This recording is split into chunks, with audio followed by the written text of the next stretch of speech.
Welcome in. Welcome in. So we're going to go by your name. Don't worry about it.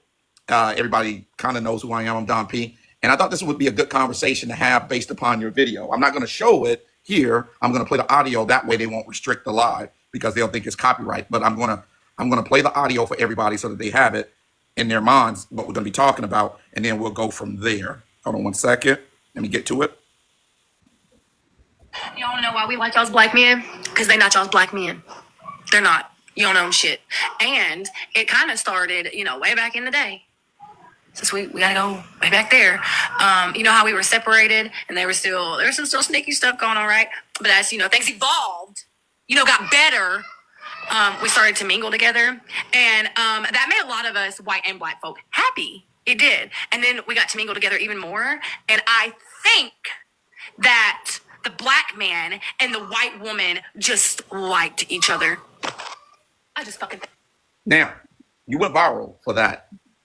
Let me ask you this. Why did you make that video? I've been a lot of black women on my TikTok have been asking us why do we want their black men? Why do we do box braids? Nagging at us. Just the question was asked, so I answered it. Okay. Do you get a lot of women in our community that DM you or comment on videos that you do? No, I really haven't been big on TikTok. It's not been TikTok, it's been real life. Right. So you're saying that in real life, you're getting these types of questions. No, on TikTok, they were asking white women as a whole. They were like, hey, white women, we want to know this. Hey, white women, we want to know that. Okay. And that question was asked, and I just answered it. It just kind of pissed me off a little bit, to be honest, when I seen it. And I literally raised up out of bed and I answered the question. Okay. Well, that's usually the best videos. Most of my viral videos is videos that just come from what you're feeling, what you're thinking at the time. Do you mostly date black men? I've been with a black man for 7 years. We have a whole family. Okay. Congratulations on your family and congratulations on being with them for 7 years. So what do you think attracts you specifically? Because I think this is a question, right? What do you think attracts you specifically to your black man or to black men in general as you've dated? I don't. Attraction. They're just cute. Like they look good, but I think mine stems from trauma. I had a white father that was racist, and I was I probably can't say that word, but a white man Did some things that he shouldn't have done. Yeah, and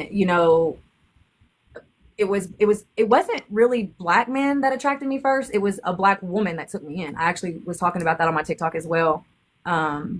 It was a black when my dad put me out for not falling into his racist teachings. It was a black woman that took me in. So then now I'm around the whole black community, and I don't know. I click with them. We kind of tend to be attracted to what we are around. Let me ask you this. What do you say to women who say that women in your community fetishize the men in our community? And that's why it's a fetish, it's a phase, it's something that, you guys have heard things and you want to, a sample. What's your thoughts on that? Are you talking about like the BBC?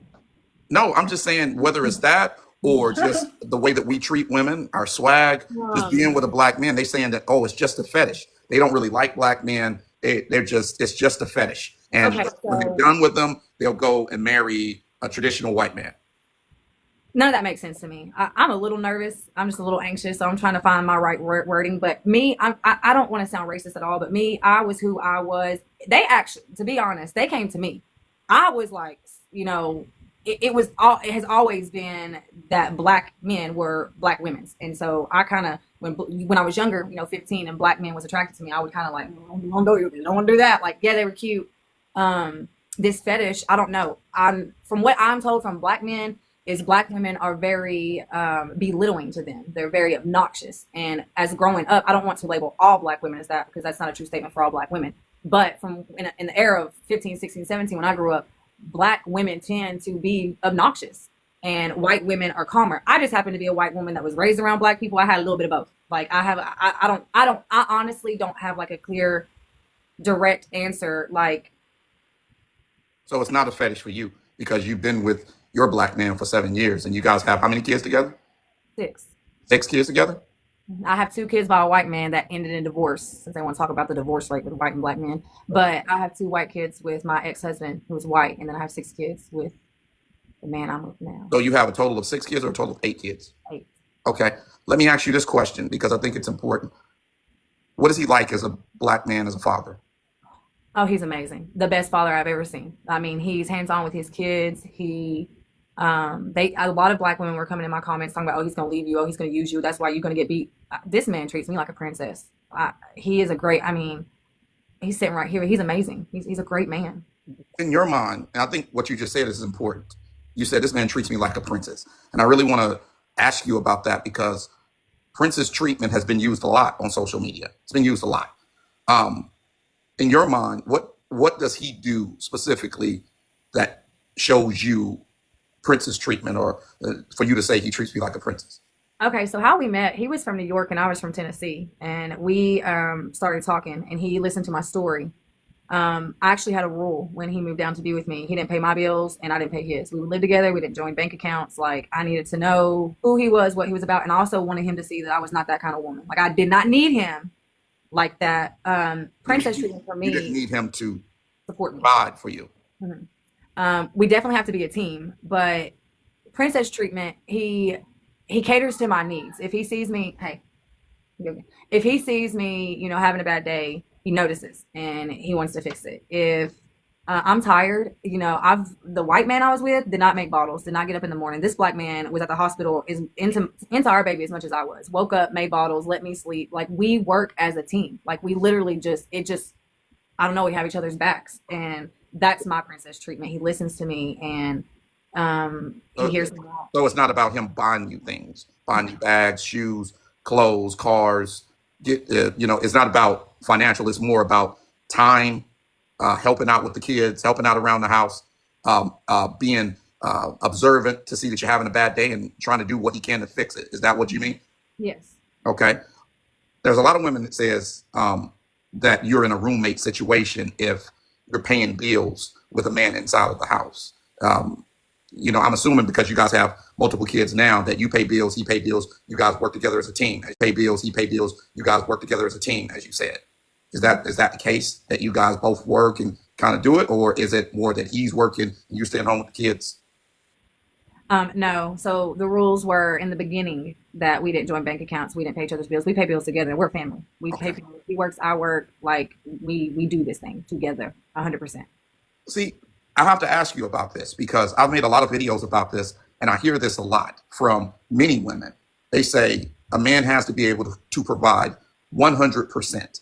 And in a day where things are more expensive than they've ever been, and in a place where the average person in America makes about 60 grand, that doesn't seem very likely. It would seem like you need, for most people, a couple of incomes in the house. How do you feel when you hear women saying, if he can't pay 100%, I'm not paying anything. I'm not going 50-50 with a man. If he can't pay 100%, then I'm not going to be with him.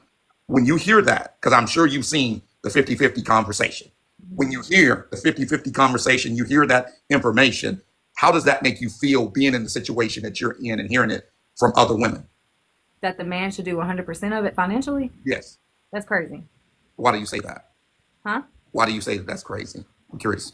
Mm, There's no right or wrong answer. I'm I just know. trying to get. It's because from where I've been from, I can't speak for everyone else, but for me, if he does decide to leave today, I'm gonna be straight because I work. I have a business and I work. He has a job. Like, we are always constantly trying to figure out, and especially in 2025, money is really hard. It is really hard. I mean, but I don't ever want to cripple myself to not be able to take care of me. I also don't want to cripple him to have to work his life away just so we can survive.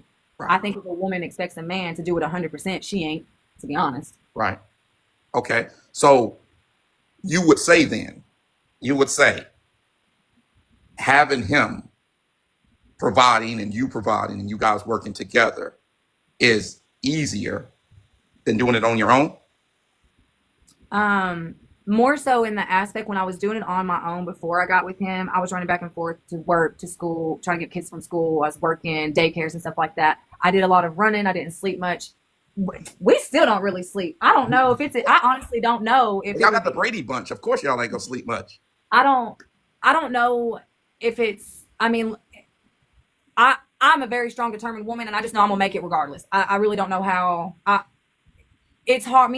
It's hard with him just because of how life is in general, especially in 2025. It would be hard. I think it would depend. I don't.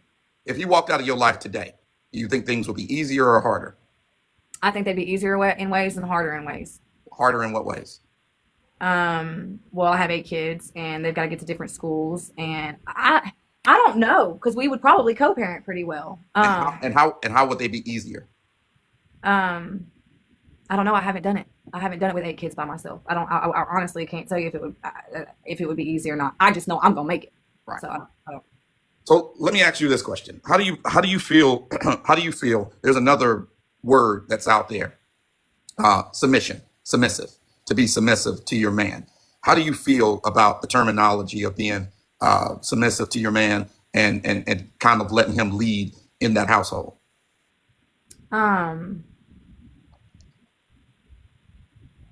You want me to talk about it? Right there, you just showed submission. What you just did right there. No, it was actually respect for him. Hold on. What you just did right there is submission. That was respect because I'm the leader. I lead. But respect is a part of submission to a person, right? If I respect a person enough and somebody asks a question and I say to them, "You want me to talk about that? Is that cool to talk about?" You're giving them the honor and the respect, and you're submitting to their will in a way where I don't want to put anything out there that you wouldn't want me to put out there.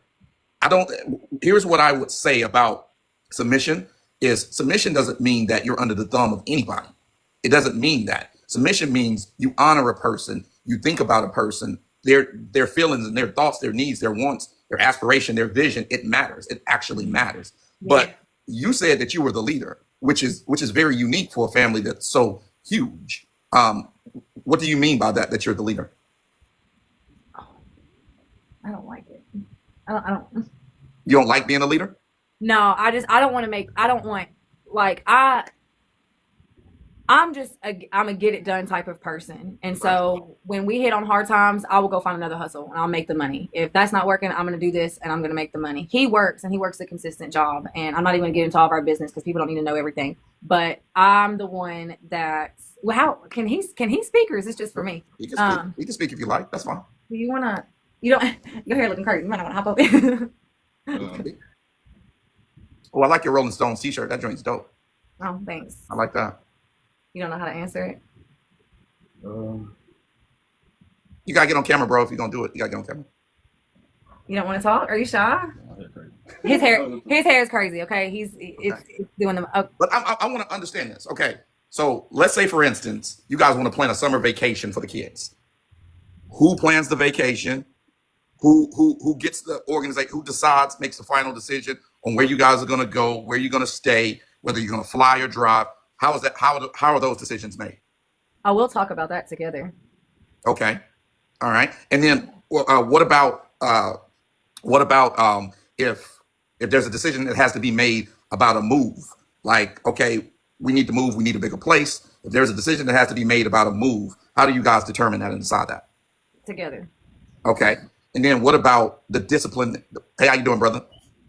Welcome in. What about how you doing? Very well, very well. What about the disciplining of the kids? Because I know that you have 2 kids by your ex-husband, but it's a total of 8 kids living in the house. How does the discipline work in terms of, does all of the kids have the same rules? Can everybody discipline everybody, or how does that work? He can't discipline my 2 oldest kids because they have a dad. That's not his place. How old are your 2 oldest kids? 13 and 11. Okay. So do they, this is important. This is important. This is very important. Your 13-year-old decides that they want to put one up in the air in the house. He has told them you cannot do that in the house. They continue to do that in the house. How is it handled?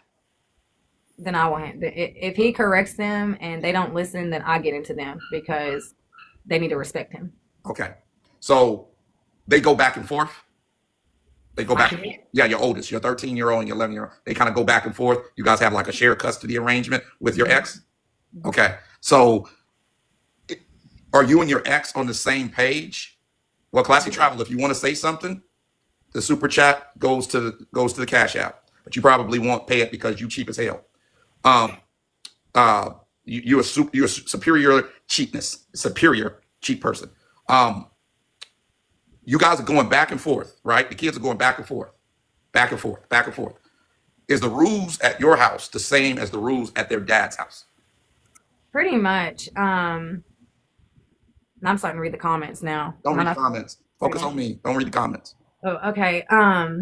Pretty much, my kids are good kids, are they not? My oldest two kids, when you say they're very good kids. They have a great relationship. My 11-year-old daughter will come in and hug him. Like, they bonded. He's been here since they were 3 and 1, so he's 3 and 5. So he's helped raise them. Like, they look at him as a father figure. They respect him. They don't disrespect him. There is no, oh, they not listening to him, so there is none of that. This is a very tight ship. Like, I don't know how people out there run their life, but we are a very firm family, a very good, like, we don't just hit on our kids to try to teach our kids. We talk to our kids. We love our kids. We structure our kids. Our kids have consequences if they don't do what they're supposed to do. But we've never had my son or my daughter do something crazy and it went like it, we don't have that. I don't know how to say if they. Is it 50-50 custody, or is he has them on the weekends? How does that work? We do 50-50 now. Is it a week on, a week off? Yeah. Okay. All right. So the reason why I'm asking these questions is because, as you know, in my community, many of the women in my community are single moms. They have kids by other men, right? Me personally, this is just my personal thing. I personally don't want to raise kids that don't have my DNA in my home. Me personally, I've dated women who have been single moms before.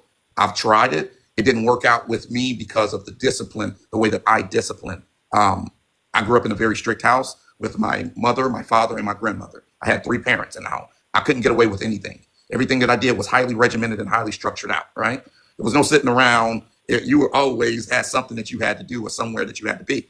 So for me, I think it's a situation where I've come to a place in my life where I wouldn't do it, but there are men that would do it. If I want to ask him a question, when you met her, she had 2 kids already. The kids were what, 3 and 1. They were very young. What made you say or think in your mind and in your heart, I can be with this woman, even though she has 2 small kids, dealing with a divorce, dealing with the changes of life? What made you feel comfortable saying that I can be a stepfather and come into a ready-made family in this situation? What made you feel comfortable? Well, you know, see, with me, I feel like if I have love for somebody, all the baggage shouldn't matter. I should be able to take on that. I should be able to, just deal with it. But when I came in, it was all love. It was all like it's crazy because I know a lot of people go, oh, you're crazy and this and that, but and it just if you love somebody, you gonna love everything about them, including the kids, including all that comes with it, and that's just how we've been rolling. How old are you guys? I'm 28. And how? I'm 32. Okay, so y'all that was in the same age range. So that's been a 7 years, 28. So okay, all right. I see you guys have gone through your 20s together, basically, right? Is this what you guys would call building together? Because we hear that terminology a lot. I'm looking for someone that I can build with. We hear that a lot. Would you guys consider what you guys are doing building together? Absolutely. For sure. And so I'm going to play the video again for everybody. I'm going to play just the audio. Because I want to talk about the video a little bit more. And because I think that the video struck a nerve. And I think these conversations actually need to happen. I'm in interview mode today. I'm in interview mode. Usually I'm in monologue mode. But, I think that this is an honest conversation that needs to happen. So let me play the video that she went viral for so that you guys can hear it for yourselves. And we can go from there. Why we like y'all's black men? Because they not y'all's black men. They're not. You don't own shit. And it kind of started, way back in the day. Since we gotta go way back there. You know how we were separated and there was some still sneaky stuff going on, right? But as things evolved, got better. We started to mingle together, and that made a lot of us white and black folk happy. It did. And then we got to mingle together even more. And I think that the black man and the white woman just liked each other. I just fucking think they liked each other. and you're mad about it?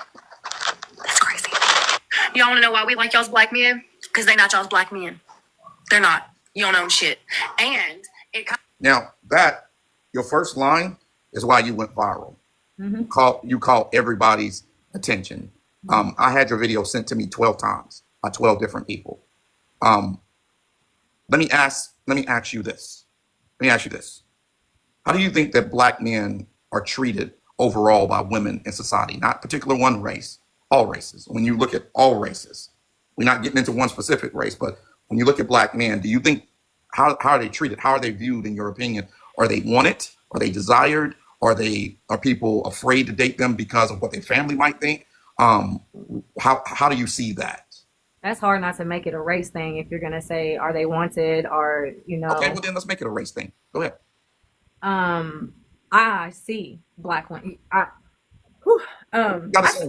see how black women treat black men. They act like they own them. That's why I said y'all don't own them. They try to make it like I was trying to say black women didn't birth them. Obviously they did. My statement was black women don't own black men. They need to get out of that mindset. They keep acting like they can tell the black man what they can and can't do. There are black mothers out there that are racist, and they try to act like they can't be with us, or they're mad because they're with us. And then if they do go with us, oh, we don't want you anyways. You can have them.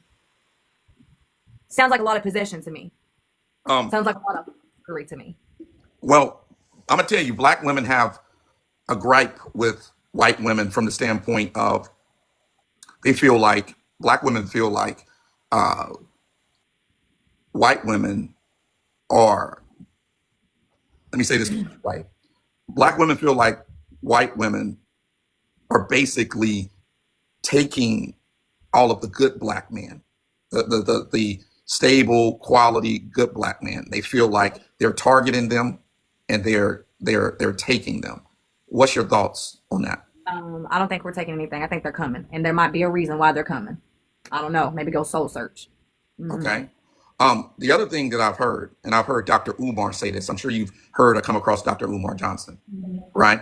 Dr. Umar said that a black woman will take a black man when he's got a vision, he's working towards a goal, but he's not there yet. He's building up, he's struggling, and that she will invest into that black man, help that black man, be with that black man, struggle with that black man. And then she's on his arm when he breaks through and he makes it.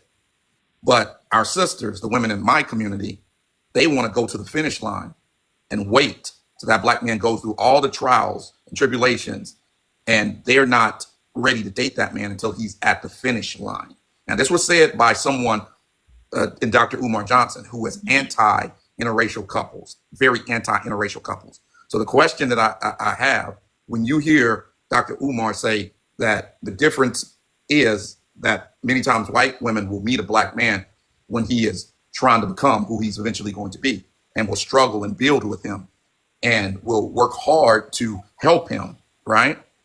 And will struggle and get to that place where he is accomplished and he will marry her or be with her and she'll be the woman on his arm. But in the case of black women, they want the black man to be at the finish line. Oh, you're just building a business. Oh, you're struggling. Well, call me, talk to me when you get to the place that you're going. How do you feel about what Dr. Umar said there? I think that's really deep because when I met him, I was to the point where I didn't want to mess with nothing that was just going to waste my time. But at the same time, I did pour into him. I did help build him. And I mean, we always growing. Who's to say when the black man or white man or whoever is finished being their best potential? Me as the person I am, I grow all the time. If any woman is sitting around waiting for a man to be his best, well, she'll never have him. She'll be single for the rest of his life, for her life, because people grow all the time. You learn, you change, you grow, you get better. Some people don't, but some people do. Now, So, you said earlier in the conversation that your father was against this. Your father still with us? I mean, he's alive. So, meaning that's what I meant. Does he have a relationship with all your children? No, that's why I said he's alive. I don't mess with that man. What about your mother? She left me with my father when I was like 5 years old. So really, if you've kind of sacrificed a relationship with your last remaining parent for the family that you've created. My dad was doing this when I was 14 years old. I had a black girlfriend and he didn't like it. Like she wasn't allowed to come to my house and I would go back and forth with my dad on it. And he would put me out the house. Like if you're gonna be her friend, you get out. And so he started putting me in the streets early on. And then when he found out that I was talking to black boys, we went back and forth. He kept trying to teach me we don't mix, we don't do this at 14, 15 years old. That didn't make any sense to me. That didn't make sense to me. It just didn't sit right with me. And he tried. He tried to beat it in me, lock me up, take my bed away, make me sleep on the floor, beat me, cut my hair. He did everything. When it didn't work, he put me out in the street. I got you. Do you think that there's a chance at some point for reconciliation with your father? Yeah, he's got to come back with a very serious apology. But if he did apologize, and if he did treat your children, his grandchildren, the way that a grandparent treats their grandchildren, you would heal those rifts? Maybe. Oh Lord. I couldn't tell you. I don't want to talk to him right now. I didn't think I would ever be okay with my mother either because she left me too. But I actually became very close to my mother a year ago and I'm sorry. We're very close. Mm-mm. I can tell you, my father died last year in August, and we didn't always see eye to eye. Me and my dad didn't get along. It wasn't about the same thing as you. It was really about the structure of the family and the way that it was run. We didn't get along, and when I had my divorce, when I got divorced, I had three houses. I had the family house. I was taking care of my mom and my dad. They had a place, and then I had another place, and I ended up moving my entire family to the coast, to a beautiful place on the coast. And I was in a situation that I've never been in before as a man, as I went through that divorce, where even though my dad and I had battled back and forth about the way the family was run and things, I needed him at that particular point. I needed my entire family. I needed my mother, my father, my brother, my daughter to make it through what was the most difficult thing in my life at that time. And me and my dad started spending a lot of time together. And I'm glad that that happened. I'm glad that that tragedy of the divorce happened and brought me closer to my family because it gave me 5 years, excellent years with my father that otherwise I wouldn't have had. And I was by his side last August when he passed away, and he talked to me for 20 minutes, and he told me things that he had never told me, and it changed my life. It changed the way that I saw a lot of things that happened in my childhood that he kind of kept from me. So I would encourage you as a man, I'm sorry, as a son, child, to a parent, to just leave the door open. Just leave it. It's open, but until that racism dies in his heart, he can't be around my kids. You can't be racist and really have that racist mentality and love my kids. I understand that. I understand that. So let's talk about you guys dating. Tell me about your first date. What did you guys do for your first date? He came down. Like I said, I was in Tennessee. He was in New York. We talked for months and months and months. I don't know why.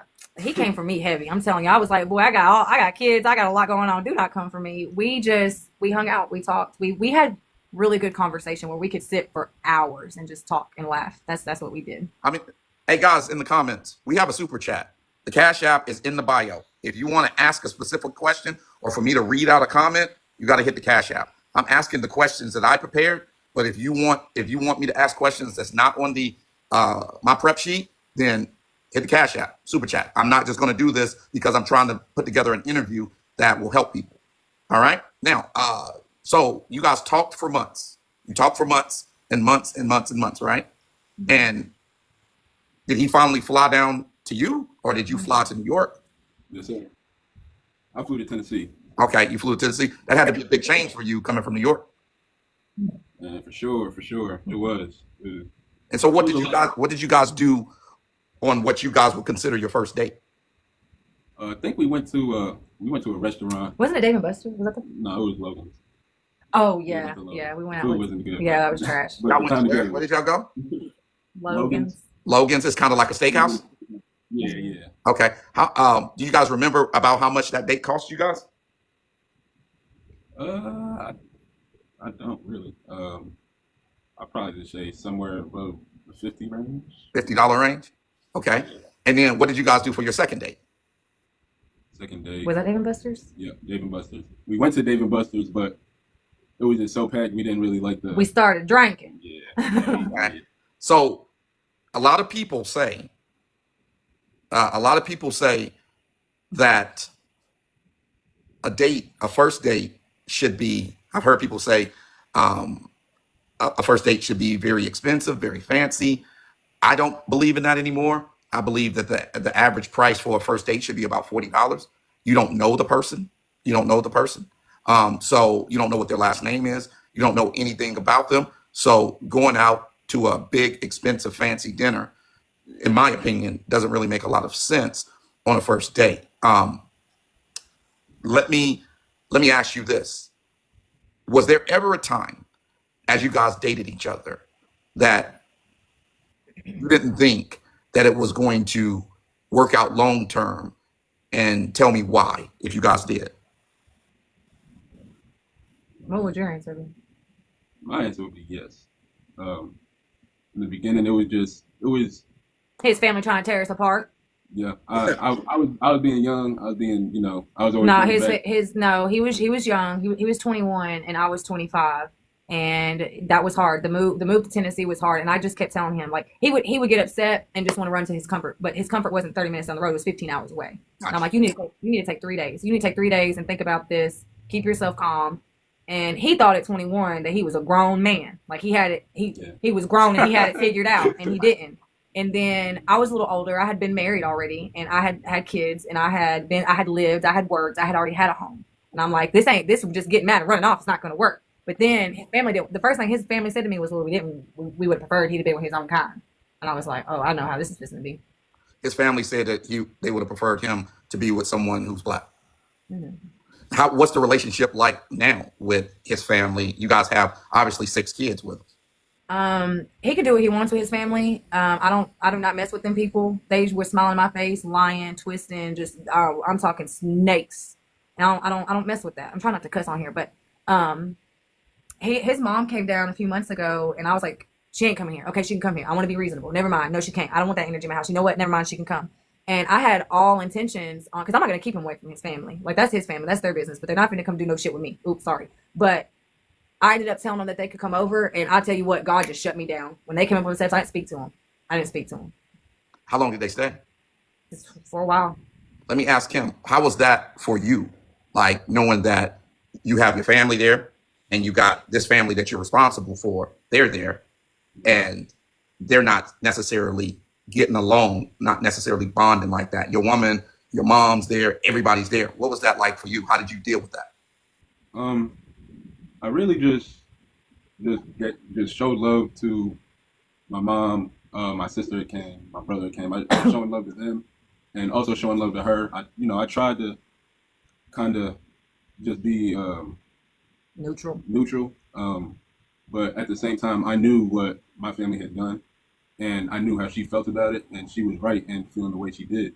So it's really, you never. Well, for me, I'm never gonna stop loving my mom, but at the same time, wrong is wrong. So it was just show love to my friends and show love to the family. So, Now, I'm going to tell you something that's unique, right? So my mom is black.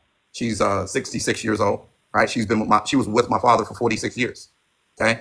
And when I got out of my divorce, and I finally decided to start dating again, I'm going to be very transparent and honest. My mom said, son, you need to find someone that's going to respect you, someone that's going to follow your lead, someone that's going to be submissive, someone that you can have as a teammate on your team that's going to follow you, someone that is locked into family, and that's the most important thing. And my mom told me, this is what she told me. She says, our black women are not there right now. They care much more about their careers. They think that cooking and cleaning is slavery. They don't feel like they have to listen to a man, especially men in our community. And they don't, she said that she didn't like the way that they spoke on social media, the music that they made, the twerking, the having many kids without a marriage outside of wedlock. My mom was very adamant. She had a long conversation with me when I told her I was going to start dating again. And realistically, honestly, my mother discouraged me from dating women in our community. And she said, you have a passport. You've traveled the world. They're not just black women inside of America. They're black women all over the world, all over the world. Do what you got to do. So for me personally, I don't date women in America at all. I'm a passport bro. I travel and I date women in other countries. I don't date women here. My mom was very clear to me. The reason why I'm saying this is because I'm getting ready to ask you a question. Every time someone sees a video of me with someone who is not a part of my community, they'll say, or I say something that chastises the women in my community, they will say, well, your mom's black, your daughter is black, your sister is black. And I want to ask him, what type of pressure did you feel when your mom and your family said, we want you to marry someone in our community and go that way? Because it was different for me. My mom was telling me, don't marry anybody in our community. They don't want to be wives. They do not want to be wives. They're not interested in that. They are interested in getting as many degrees as they can and being strong, independent women. So don't marry them. Your mom was saying basically the opposite. So I want to understand how you felt when you were hearing that. How did you feel? How did that make you feel? Well, interestingly enough, growing up, it was never just stay in your own race. It was never that growing up. Just growing up, it was just whoever I bought, whoever they met, they met. But you were serious about her. Yeah, I was serious. Yeah, this is my first I say serious relationship for real. So when they saw you were serious about her and that you were getting ready to move 15 hours away driving, what was the conversation like then? Uh, it was she got 4 kids. She got lived in Tennessee, and my pops was black, and my mom is Puerto Rican. So, the clan started in Tennessee, so they were stuck with that. But I feel like that was a big thing for them. And that was I feel like that was the main thing. They didn't want me to leave where I was, and they wanted me to be close to home more so. But And with the woman, not my race. and yeah, but So you're saying that they would have been okay if you had married anybody but a white woman? um no, I feel like they would have had to deal with anything. Like I said, it wasn't really. I never really got any pushback on any of that until I got with her. So See, here's the thing. Here's the yeah, thing. I'm gonna say this. This happens a lot, right? When you're young, you're 15, you're 16, you're 17, you're 18. You can bring any and everybody home, right? Because it's puppy love. It's young, right? When a man decides, I left North Carolina, which used to be North Carolina and Tennessee used to be one. It used to just be North Carolina. I left North Carolina when I was around your age to come to California, right? To come to California. And I received a lot of pushback from that, right? And the reason why I received a lot of pushback from that is because very conservative background, going out to very liberal California, it was not looked upon well. It was not looked upon well. Um, in this particular case, when they knew you were moving, when everything was done, it was guaranteed that you was moving, it was going to be a done deal. How did they feel about it then? Did it change any, or did they feel the exact same? um, they definitely didn't want to see me go. I feel like they were upset on the surface. Like with me, they were kind of cool, but like deep down, like having those conversations, you could tell that they didn't want me to go. It was they hit it pretty good, but Okay. yeah, it was Now let me ask you guys this: you going out? You're in Tennessee, right? Tennessee is still the South. It still has its ways. It's just what it is. I have friends that live in Tennessee. I've been there. I've worked there. Um, what is it like going out to restaurants?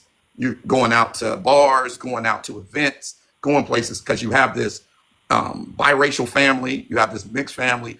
You are in Tennessee. What is that like? Is it stressful?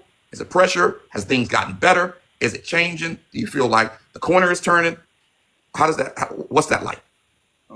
They're they're really good. Like the only racism we have experienced is from who? You could say it. I can't. Black folk. Black folk. That's the only racism we have experienced. Other than that, people loved us. Our kids are beautiful. We are beautiful. They coming up shaking his hand, talking about good job. Like y'all have done a great job. Like y'all are beautiful. Y'all. We go out to eat all the time at restaurants. We take all of our kids. They're well behaved. Congratulations. Oh, people would buy our meals all the damn time, wouldn't they?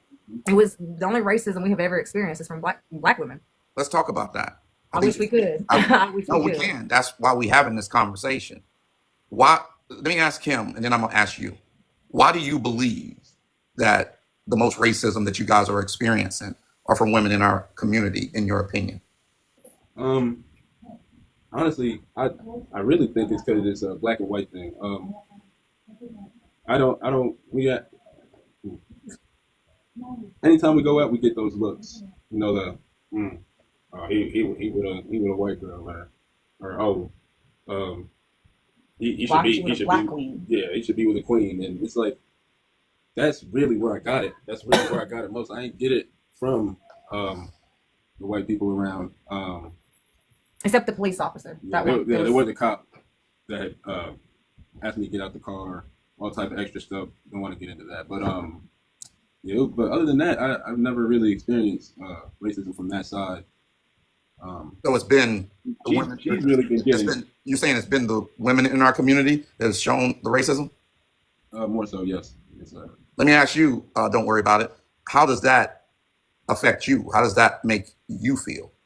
For the longest, I really didn't care. I thought it was like a select few. I thought we were really past that, and he kept trying to water it down. It actually started with his family. I was like, your family's racist. Your family's racist. No. I'm like, do you hear how they talk? Do you hear the things they say?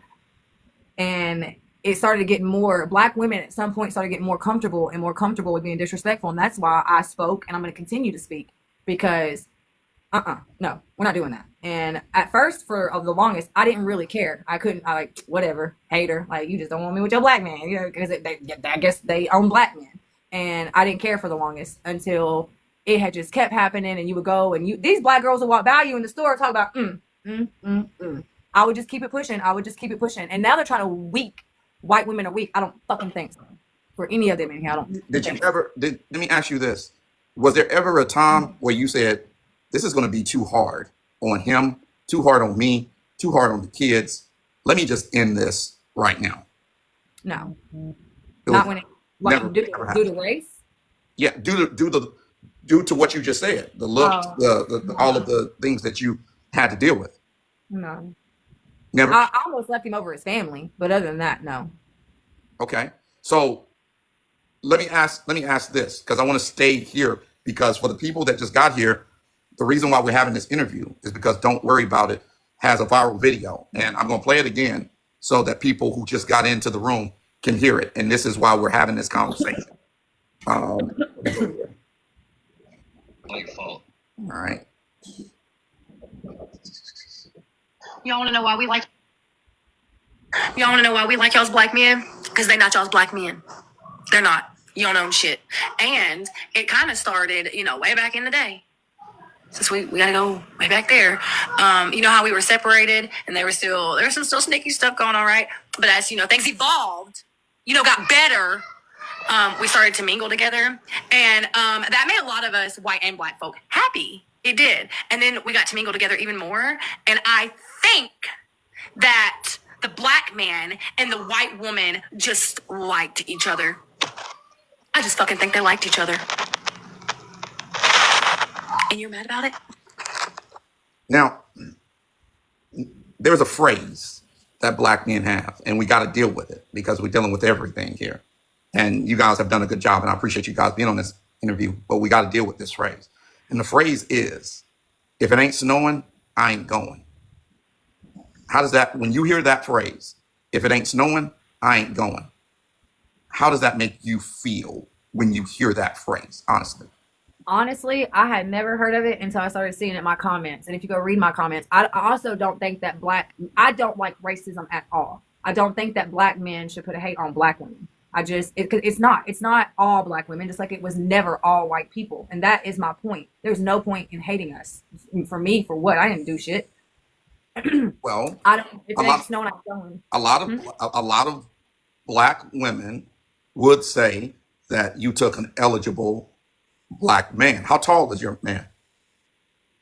How tall are you, Malachi? About 5'10", 5'11". 5'10", 5'11". Okay, so they would say a lot of women in our community would say you took one of their good black men, and that is something that is said. The reality of it is, it's said. Hmm. Um, how does that make you feel? Black women don't own black men. I already said that. That's how I feel. They don't own them. I didn't take anything. How he So was free. He had his free will of choice. He came for me. okay, okay, but you accepted him in. I didn't. Just because black women said I took some shit, don't make it so. I don't. I didn't take anything. I don't. That is my point. Do they own black men? So all right, let's talk about this. Marriage rates right now, as we stand. Um, Marriage rates right now. Hold on one second, guys. Okay. Marriage rates right now, as we stand. White women are at about 54%. Black women are at about 26%. And Asian and Hispanic women are in the 80s, high 80s, low 90s. Why do you think that white women, because white women used to be much higher, white women marriage rates used to be in the 90s, right? Why do you think that the marriage rates for white women has basically almost cut in half? I don't think that has anything to do with race. That's a whole nother topic. I think women's standards have come up a lot. I think I do. Earlier, we were talking about being submissive, men and women. I'm the type of white woman. I'm gonna make my money. I'm gonna take care of my. I am independent. I am, and I don't think that's a race thing. I think all women are, in general, sick of men as a whole. Yeah, but here's the thing. Here's the thing. And this is the reason why I say that. If they're sick of men shit, why do they keep getting pregnant? Because You really want to answer that? they, they, Ignorant. they getting pregnant still a lot. So I hear women say that. I do. I do. I hear women. I hear they say, "Oh, we're sick of men. We're sick of their stuff." But I can tell you, as a content creator, there's a lot of women who are anti-men content creators, and I swear to God, that have been in my DMs wanting me to clap their cheeks. So, and they will tell me, "Oh, I got to say that because that's what women kind of buy into." I don't really feel like that. I just say that because I know that women buy into that.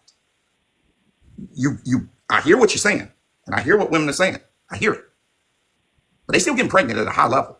I mean, I think that's just having a good time and being stupid. I guess I don't know. I guess they get down here not doing what they're supposed to do to protect themselves. I don't know. Okay, fair enough. So you guys have a 50-50 partnership, basically, right? Hmm. Who is this? Lisa, if you want a box, that box is going to cost you $10. You got to send it to the cash app. Otherwise, we're going to have this clean interview. You want a box? It's $10. If you want me to read a comment or ask a question, it's $5 to the cash app. I'm recording this for something that's going to be great, and I'm not just going to have people come up into the box for nothing. All right, let's get to it. I want to ask you this: before you were with your current man, your current partner, when you were married to your husband, was it the same type of situation in terms of he worked, you guys paid the bills together, or were you a stay-at-home mom? I was a stay-at-home mom, and that's why I decided never again. You didn't want to be a stay-at-home mom. What didn't you like about? No, I was taught that we are submissive to men as well. Men are providers. We stay home. We cook. We clean. That was like it's changed. It has changed, and after being in that relationship and him telling me I wouldn't be anything without him, I wouldn't have anything without him, and he kind of got to run everything. No, well, I wasn't going to do that again. I won't do that again. Okay, so you feel that 50-50 is a good deal. It's fair. It gives you equal input into all of the decision making, and that's why you like it. That's why you feel like your partnership works, Um, because you guys both pay bills. You guys both work. You guys both take care of the kids. You guys both take care of the house. That would be like a partnership. A lot of I feel like it keeps me and him both on a level of we both feel appreciated. We both don't feel like one's pulling more weight in one area than the other. One's not feeling like they're doing too much. Once it just balances itself. It's worked for us for 7 years. So, okay, all right. Do you want? and mind you, when we got together, he didn't have a lot. I didn't have a lot. We have come up together. We moved and we lost everything in a house fire a year ago. We lost everything and we still rebooted and got another house, a 2-story house at that. And we weren't living in a nice house like that before. So me and him working together as a team, him doing his hustle, me doing mine, staying level is what has got us this far in life. So how do you feel about women who say then that for them to marry a man, to be with a man, they have to provide 100%? How does that make you feel when you hear that? I if if said man has the money and he wants to do that for her and it works for them, cool. But in my mindset, I think that women need to stop using men for a financial crutch. That's crazy. Well, let's talk about that. Let's talk about that. There is a viral video going around called "Put Another Bill on Them." Have you heard about this? Put another bill on them. Like if a man wants something from you, wants you to do something, give him a bill to pay. If he asks for something else, give him another bill to pay. It's called "Put Another Bill on Them." What are your thoughts on that? I haven't heard that, but put more on the man to have to pay for? Yeah. So if the man if you're dating a man, you're with a man, and he says, "Honey, I really need you to help me out. I'm trying to build this company, and I really need you to look over these books, help log this stuff for me, so that I can go out and do the work." They're saying you should give them another bill to pay. "Honey, I need you to go take care of my mom for a couple of days while I go out of town to this event for work. Put another bill on them." So Well, anything obviously, you I want don't. to do, put another bill on them. Obviously, I don't. I wouldn't agree with that. With everything I was just saying, that's crazy. Okay. Have you heard of Shira 7? Sprinkle, sprinkle lady. No. Okay. Shira 7 encourages women your age, below your age, above your age. She encourages women to take advantage of men and tell them any lie and do anything to get their money. So her thing is for younger women to date much older men who they can essentially manipulate into giving them money and doing things for them. And that a man, if a man wants to be around a woman, have the presence of a woman, that he should be giving her money. He should be giving that woman money. This is a huge thing. She has a lot of followers. Her thing is about manipulating men and teaching women how to extract money from men. She's a self-professed witch. What are your thoughts on this? And what would you say? What would you say to women who listen to Shira, support Shira, and kind of follow her? They're another reason why our world's going to shit. I don't. That's crazy. I don't know. That's crazy. I would never. I could never. I don't know. That's. Mm, Because essentially, what what Shira is teaching would never happen. No sprinkle woman would ever be able to take advantage of me. The only thing that would get sprinkled is my kids on their face. That's it. Other than that, they wouldn't be able to take advantage of me because the sprinkle ideology to me is solely based upon manipulation, promising. Like, for instance, one of the things that she said was, "This is how you extract money from a man. You whisper in his ear. You whisper in his ear in a sexy way. You want to make me happy? Do you really want to do something to make me happy?" And she expects the man to go back and says, "Yeah, I want to make you happy." Be like, "I got this fetish. Let's go to the ATM and I want to see how much money you're going to take out for me. I'm going to take care of you later, but this is just a fetish for me. Let's go to the ATM and let's see how much money you're going to take out for me because that really turns me on." That's the type of thing that Shira 7 promotes. Said that's an actual thing that she said. Now, if a woman said that to me, that first line, "Do you really want to make me happy?" I would look her in her eyes and say, "No, I don't. You got to make yourself happy. We're responsible for our own happiness." And then I would walk away. right. So that line could never work on me. But there are men who crave the attention of women so much, who are so desperate to have a woman's approval and attention that would work on them. What would you say to those men?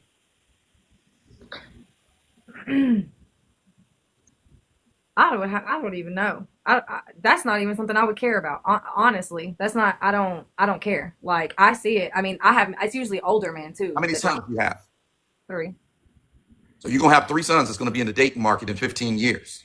Hmm. What would you tell your sons? If a girl was acting like that to them, Yes. stay the hell away from her. And why would you tell them to stay the hell away from her? Well, sounds like she's just trying to exploit her body and sell herself off to make some money. That's what she's doing. I'll take care of you later, but sprinkle some money on me. Usually, if a woman is doing a fetish with that with a man, she's getting paid to suck, fuck, do some dumb shit. Like I don't know. That's selling her soul to the devil. That's a whole nother ball game. No, stay away. Okay. Now I want to get back to finish up. I want to get back to your video and what you were talking about. And you said something that really struck me. It says black women don't own black men. Um, Tell me about that, because as a black man, the conversation that I get all the time, I get this all the time, right? Your mama's black, your daughter is black, your sister is black. You're supposed to be with a black woman. Tell me, how do you think, as if you was talking to me as a black man, and I said that to you, what would you say to me? How would you explain your view of that? Well, first of all, you love your mom and your sister and all that. They're trying to combine it. It's manipulation. It's just like what you were just talking about, manipulation to get what they want. It's the same thing. Your love for your mother, your love for your daughter, your love, that's a different love and that's a different thing. Your daughter doesn't own you. Your daughter's father. Your mother doesn't own you. Your mother's son. This is a family thing. I don't know why they would mix it.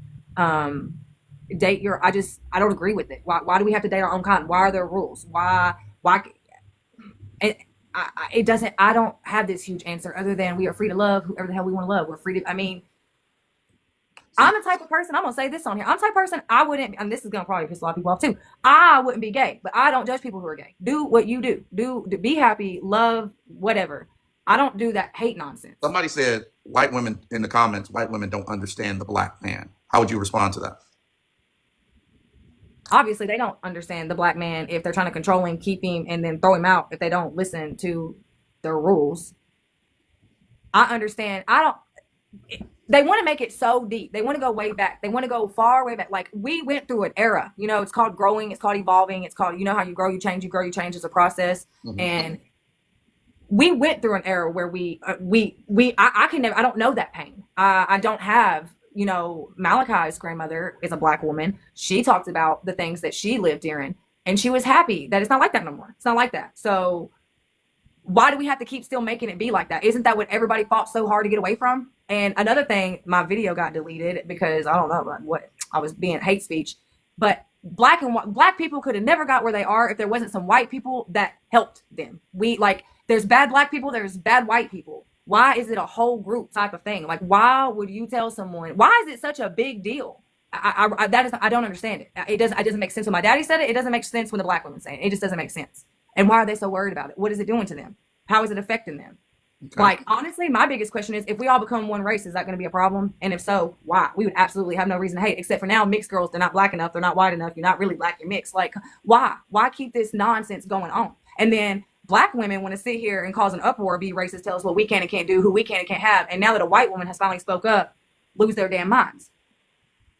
None of it makes fucking sense to me. None of it. And I mean, this is your time. Say how you feel. I mean, it's just did you get a lot of bad DMs when you put that video out?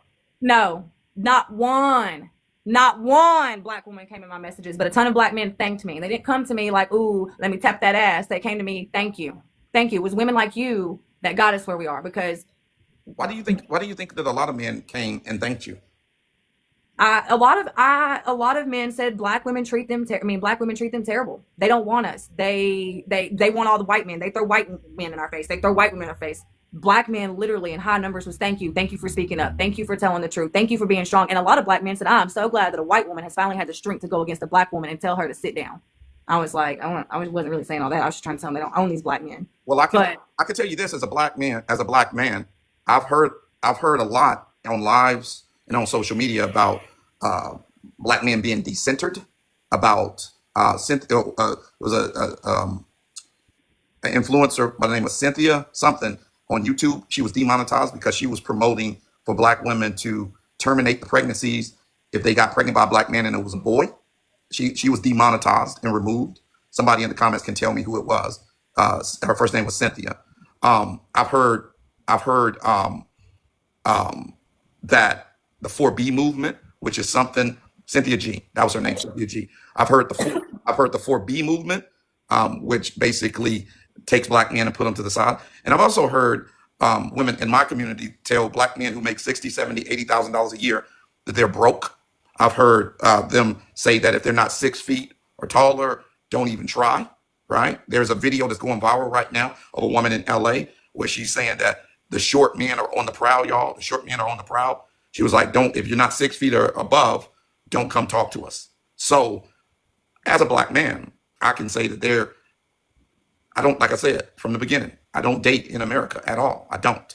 But as a black man, I think that I can speak for some black men and say that we've been told a lot that we're not wanted. We've been told a lot. We don't want y'all.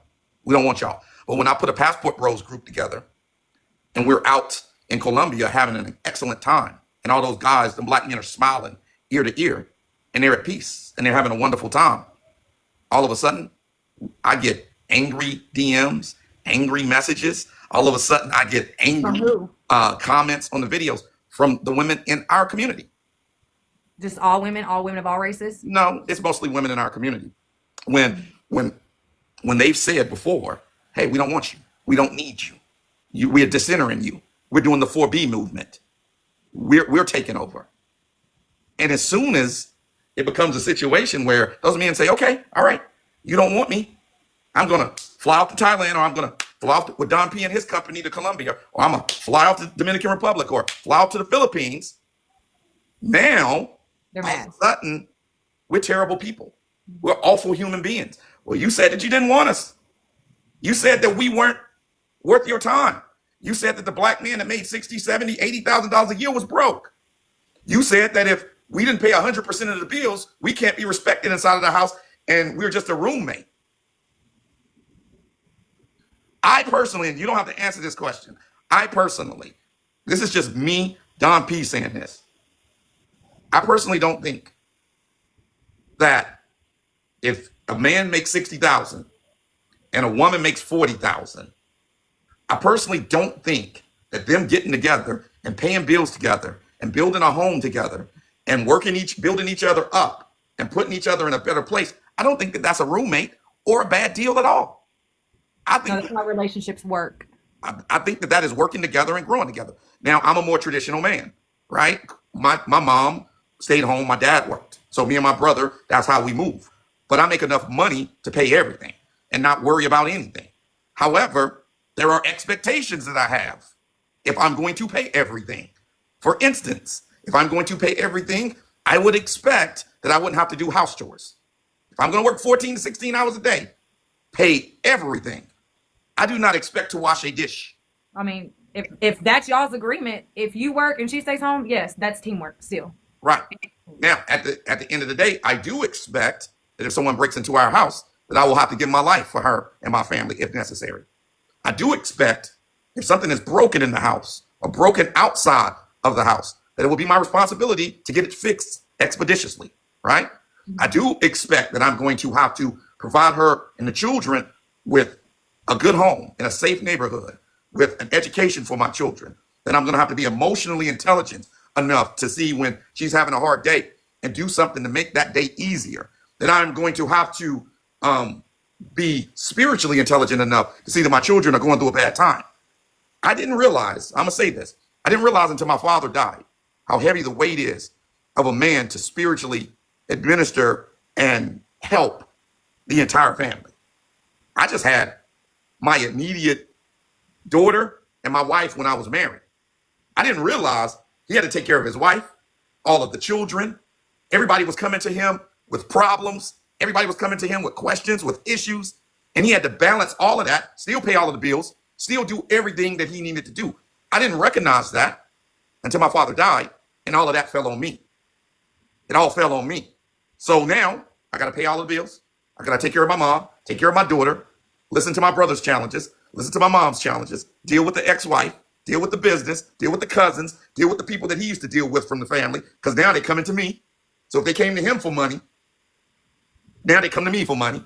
I didn't recognize all of the things and that was going to fall upon me until my father left us and went to heaven. So now when I see women say, if you go 50-50 with a man, that's a roommate. Or if a man can't pay 100% of my bills, then I don't need him and I don't want him. I'm thinking to myself, is your math off? Or do you not really understand that if that man pays 100% of the bills, you're going to have still a lot of work. Mm-hmm. You're still going to have a lot of things to do. You can't just sit on TikTok or social media and flip all day. There's going to still be things to do. So do you think, and I'm going to ask you this question because I have to ask it. Do you think that white women are more open than black women of going 50-50 with a man and having a partnership and building things up together like you and your man has done? Do you think, in your opinion, that white women are more open to doing that? I honestly, I haven't been in a huge room with a ton of black women. I couldn't even answer that honestly, but from what black men say, yes. But do I have an opinion for myself? I don't know. I don't know. I've met a lot of good black women too. I've seen a lot of black women that don't have that mentality. So what about your friends? How do they deal with it? Are they like partners like you, or are they different, or are they single? One has a partner. The rest are pretty single. They're single. They're out doing their thing. And the one that has the partner, how do they do their relationship? Is it similar to yours, or is it more of a traditional relationship? He works and she doesn't. So it's more traditional. Mm-hmm. Okay. That's what I wanted to know. I want to thank you for being on. I think that this was a good conversation. I think it was a conversation that needed to be had. Much success with you being a content creator. I think that if you make videos that you actually believe in and videos that actually matter to you, I think it will resonate with people. And I appreciate you coming on and giving me your time. Okay, you too. Thank you. It was nice meeting you. Very nice meeting you too, and your partner. And I wish you and your family and your Brady Bunch, your 8 kids, all the best. Thank you. All right, thank you. Well. All right. Now I'll hold the panel. Whoever wants to come up into the panel and respond, now you can come up and respond. I'll hold the panel on everything that we talked about. So if you guys want to come up and respond to the interview, or you got something